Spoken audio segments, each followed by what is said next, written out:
Son nom revient dans les manifestations en Iran depuis plusieurs jours.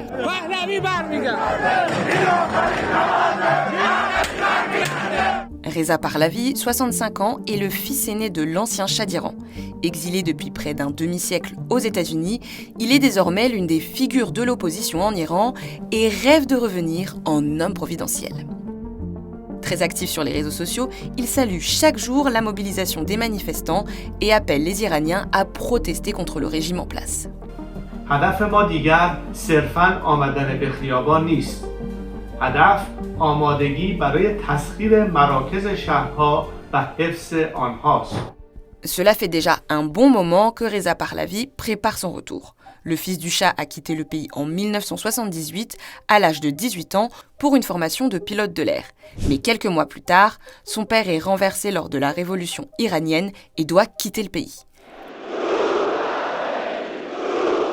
L'Iran change alors de régime politique, le pays passe d'une monarchie à une république islamique. Mais Reza Pahlavi n'a pas pour autant renoncé à son titre de prince héritier, bien au contraire.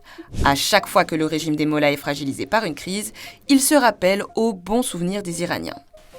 C'était déjà le cas en 2009, lorsque des manifestations éclatent après la réélection contestée du président Mahmoud Ahmadinejad. On attend à ce que les grands de ce monde prennent une position claire sur ce dossier. Est-ce qu'ils sont avec nous ou est-ce qu'ils vont encore une fois passer par-dessus nos têtes par raison de réel politique ou de dialogue avec ce régime? Il a également soutenu les femmes descendues dans les rues en Iran en 2022, après la mort de Mahsa Amini, arrêtée et tuée par la police des mœurs pour un voile mal porté. Very much key because after 40 years of religious repression, having women the first victim of such discrimination, which doesn't stop just against women, but women foremost. Mais Reza Pahlavi ne fait pas l'unanimité comme figure d'opposition.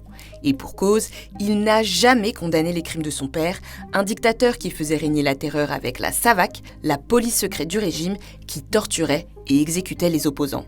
Il est également proche d'Israël et n'a pas condamné l'intervention israélo-américaine en Iran en juin 2025, lorsque les deux pays décident de bombarder l'Iran, dont certains de ses sites nucléaires. Enfin, s'il ne prône pas le retour d'une monarchie en Iran, il reste vague sur ses idées politiques tout en continuant de se faire appeler prince.